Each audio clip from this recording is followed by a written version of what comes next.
Assalaamu calaykum. Maanta waxaan soo koobinaa filim burcadbadeed laga sameeyay oo lagu magacaabo Captain Phillips. 2009kii, badmareen lagu magacaabo Richard Phillips ayaa boorsooyinkiisa soo xirtay si uu ula wareego hoggaanka markab xamuul oo lagu magacaabo MV Maersk Alabama. Waxa uu mas'uul ka yahay 23 shaqaale iyo 17,000 oo tan oo xamuul ah oo laga soo daabulaya dekedda sare leh ee dalka Yemen kuna sii jeeda magaalada Mombasa ee dalka Kenya. Captain Phillips waxa uu ka soo tagay gurigiisa isaga iyo xaaskiisa waxa ay ka sheekaysanayeen carruurtooda iyagoo aanan ogeyn waxa dhici doona mustaqbalka dhow. Kale magaalada Eyl ee Soomaaliya waxa ku soo wajahan koox burcadbadeed Soomaali ah kuwaas oo dadka masaakiinta ah ku qasbo inay u soo afduubaan maraakiibta ganacsiga. Mid ka mid ah raggii la adeegsanayay oo lagu magacaabo Cabdiweli Muuse wuxuu doortay 3 nin oo kala ah Bilaal, Najiib iyo Cilmi. Afartood waxay soo qaateen hubkooda waxayna soo qaateen doon si ay u howlgalaan. Waxa kale oo ay haystaan qalab la shaqeeya satellite-ka kaas oo u sheegaya halka uu markabka uga jiro badda. Waxa ay ogaadeen in maraakiibtu isku dhow yihiin marka laga reebo hal markab oo ka fog kuwa kale. Markabka ay sheegayaan waa MV Maersk Alabama oo uu Captain Phillips watay. Burcadbadeedu waxa ay la wareegeen oo ay maqlayeen wicitaanada oo uu kabtanku u diray ciidamada badda ee Mareykanka. Iyagoo isticmaalaya macluumaadkaas waxay heleen wadada markabka uu marayo wayna daba galeen. Waxa ay ku qaadatay maalin inay markabka qabsadaan. Habeenkii Captain Phillips wuxuu internetka ka baaray xogta burcadbadeeda joogtada ah ee ka dhaca aagga ay ku sugan yihiin. Subaxii xigay wuxuu bilaabay dhoolatus burcadbadeed si uu shaqaalihiisa uga dhigo kuwo heegan ah. Waqti badan kama soo wareegan markuu arkay 2 doomood oo ku soo socdaan raadaarka. Wuxuu isticmaalay doorbin si uu u hubsado inay dhanka markabka u soo socdaan. Wuxuu si degdeg ah u soo wacay qolka matoorka oo uu ka codsaday inay markabka wax yar leexiyaan si uu u xaqiijiyo inay doomanka soo raacayaan. Tani waxay xaqiijinaysaa tuunka kabtanka wuxuuna xaqiijiyay in burcadbadeed ku soo wajahan yihiin. Wuxuu si degdeg ah u wacay ciidamada badda ee Ingiriiska wuxuuna uga warbixiyay xaaladda jirto. Gabadha howlwadeenada ka ah ayaa u maleynaysay inay doomahani kalluumaysato yihiin balse waxay u diiwaangelisay cabashada kabtanka. Kabtanka ayaa hadalka ugu gabagabeeyay inaysan kalluumaysato ahayn. Mar kale ayuu eegay doomihii oo hadda u jira markabka 1 mayl iyo bar. Wuxuu ogaaday dadka saaran inay hub wataan uu argagaxay kabtanka. Si degdeg ah ayuu ugu fikiray qorshe uu ogyahay in burcadbadeedu sheekadeedu ay dhageysanayaan. Markaas ayuu taleefanka dhegta saartay oo u yeeray markab dagaal oo been abuur ah cod qoto dheer. Kabtanka wuxuu iska dhigayaa askari markab dagaal saaran wuuna codsanayo inay u soo diraan weeraro dhanka cirka ah si ay u weeraraan burcadbadeeda. Qorshihiisii waa uu shaqeeyay. Hal doono burcadbadeeda ayaana cabsatay jihadooda ayayna bedeleen dib ayayna u noqdeen laakiin doontii Muuse iyo asxaabtiisii ayaa sii wada socodkoodii. Intaa kadib kabtanka ayaa wuxuu ku amray shaqaalihii inay markabka xawaarihiisa hoos u dhigaan kadibna bidix iyo midig ay u leexiyaan. Tani waxay gadaashooda ka sameynaysaa hirar waaweyn oo doonta burcadbadeedka aysan ku socon karin. Cadaadiska hirarka ayaa kaliftay in doonta matoorkoodu xumaado. Intaa kadib markabkii wuxuu dareemay xaalad amni. Habeenkii kabtanka wuxuu qabanqaabiyay kulan oo isugu yeeray dhammaan shaqaalaha markabka wuxuuna u sheegay in burcadii la dhibaateeyay maalintaas.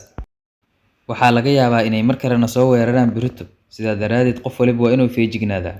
Mid ka mid ah shaqaalaha markabka oo cabsanaya ayaa ku doodaya in shaqadu ay tahay daabulidda agabka ee aysan ahayn inay burcad la dagaalaan. Wuxuu u soo jeediyay inay bedelaan jihadooda oo ay maraan mid ka ammaan badan. Balse kabtanka oo cilmi baaris ku soo sameeyay ayaa sheegay in deegaankan ay degan yihiin 5 kooxood oo burcadbadeed ah jihooyin kala duwan ay ka shaqeeyaan. Sidaa awgeed waxa uu wanaagsan in ay tahay inay safarkooda sii wataan. Subaxdii xigtay burcadbadeedii ayaa soo raaceen haddana kabtanka wuxuu si degdeg ah ugu degay shaqaalaha markabka. Wuxuu wacay ciidamada badda ee Mareykanka sigoo u sheegay xaaladda degdega ee jirto.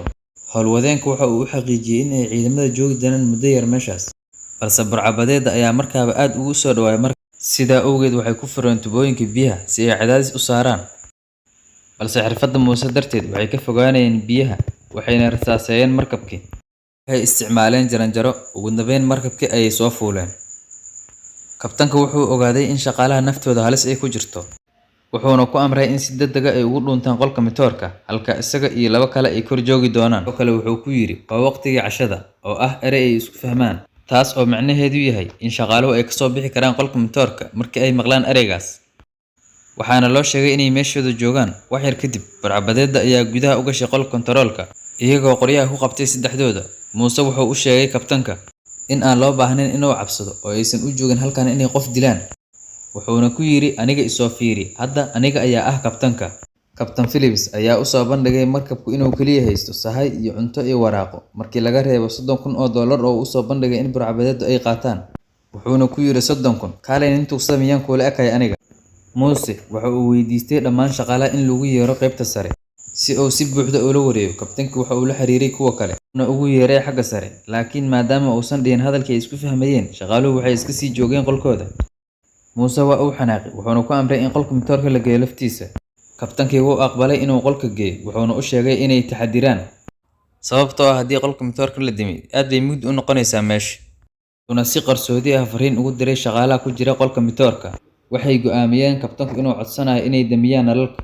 Madaxa injineerada ee Mike ayaa aaday si uu u soo damiyo, halka sargaalka ugu sarreeya ee Shane isagana uu doonto biyo, balse isla markii kabtanka Muuse iyo saaxiibkii oo 17 jir burcadbadeed ah waxay soo aadeen qolka matoorka. Kabtanka wuxuu isku dayay inuu mashquuliyo isagoo geynaya qolal kale, balse Muuse wuxuu arkay qariirada markabka wuxuuna ugu celiyay inuu geeyo isla markiiba qolka matoorka. Maadaama qolka matoorka uu aad u kulul yahay, kabtanku wuxuu u soo jeediyay inay aadaan qolka cuntada oo ay marka hore biyo ka soo qaataan. Saddexduba waxay soo aadeen qolka cuntada iyagoo Mike siinaya fursad uu ku damiyo nalalka qolka matoorka. Shane oo weli ku jira qolka cuntada ayaa dhuumanaya markuu arkay kabtanka iyo burcadda oo soo galaya qolka cuntada.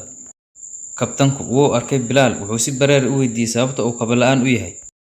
Markay saddexdoodu baxeen, kabtanku wuxuu ahay shaqaalihii ku jiray qolka matoorka, wuxuuna u sheegay inay dhalo jibiyaan kadibna ay albaabka ugu daadiyaan si ay dabin ugu noqoto Bilaal. Shaqaaluhu waxay ku qasban yihiin inay dhalo jibiyaan kadibna ay ku daadiyaan albaabka hortiisa.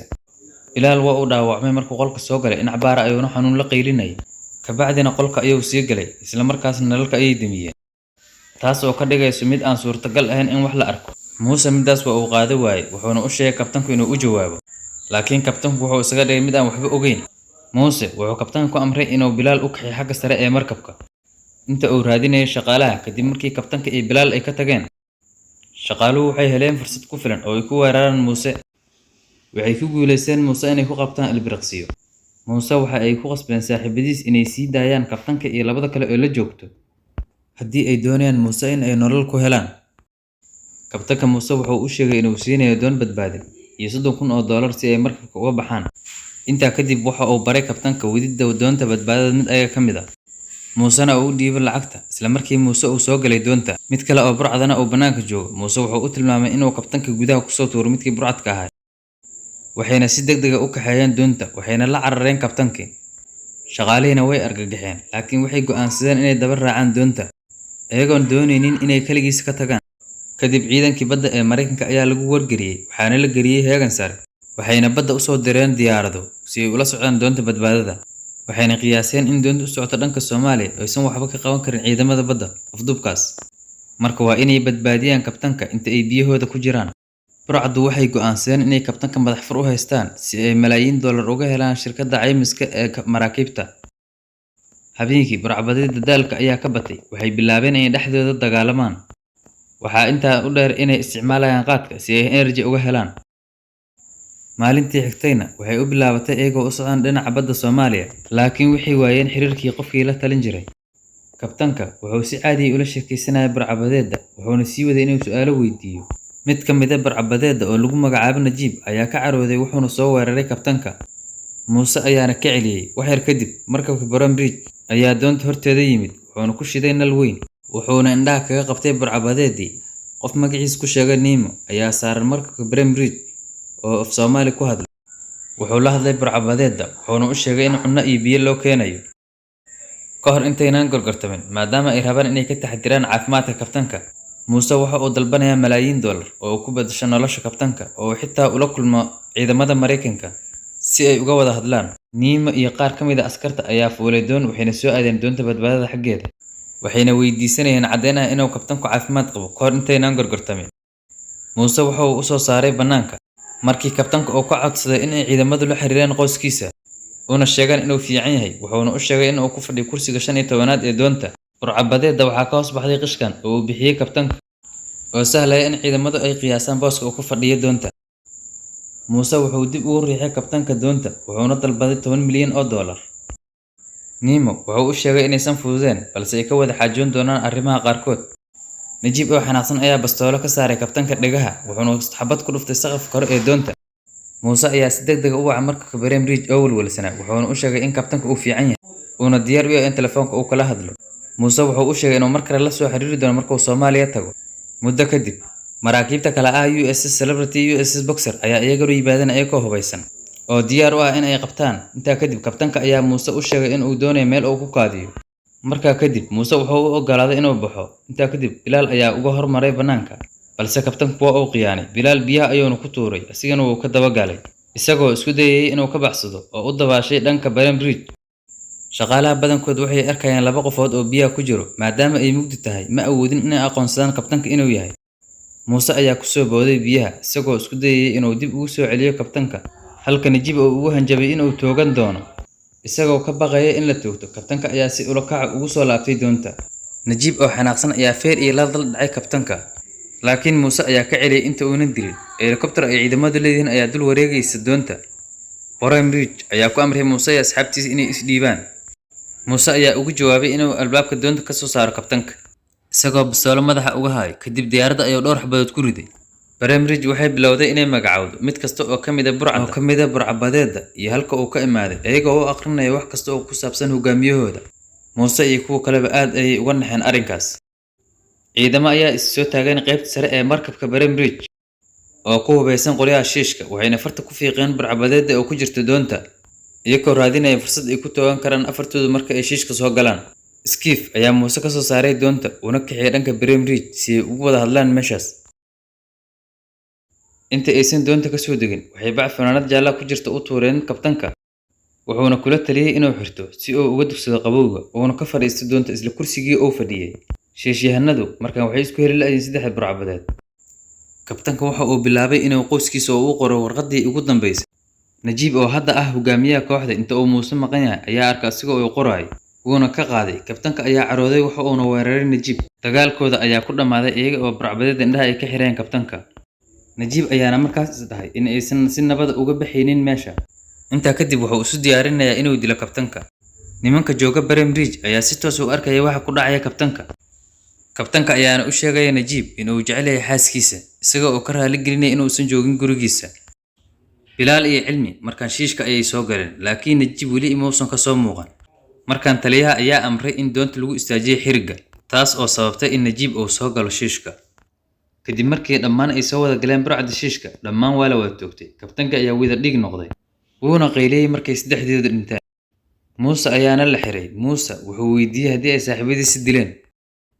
Runta ayayna u sheegeen. Kabtanka waa la badbaadiyay, waxaana laga daaweeyay dhaawacyadii soo gaaray. Kabtanka oo weli shoogsan waxa uu weydiiyay haddii qoyskiisa ay ogyihiin inuu bad qabo, waxaana loo sheegay inuu la hadli doono. Kabtanka wuxuu dib ula midoobay qoyskiisa, waxaana Muuse lagu eedeeyay burcabadeednimo, waxaana lagu xukumay 33 sano oo xarig ah. Kabtankana wuxuu iska sii watay shaqadiisa badmareennimo. Hal sano kadib. Waad ku mahadsantahay daawashadaada. Fadlan subscribe noo saar channelka aad dadku cusub tahay. Haddii aad hore noola joogtana noo share garay, like-na noo saar. Mahadsanid.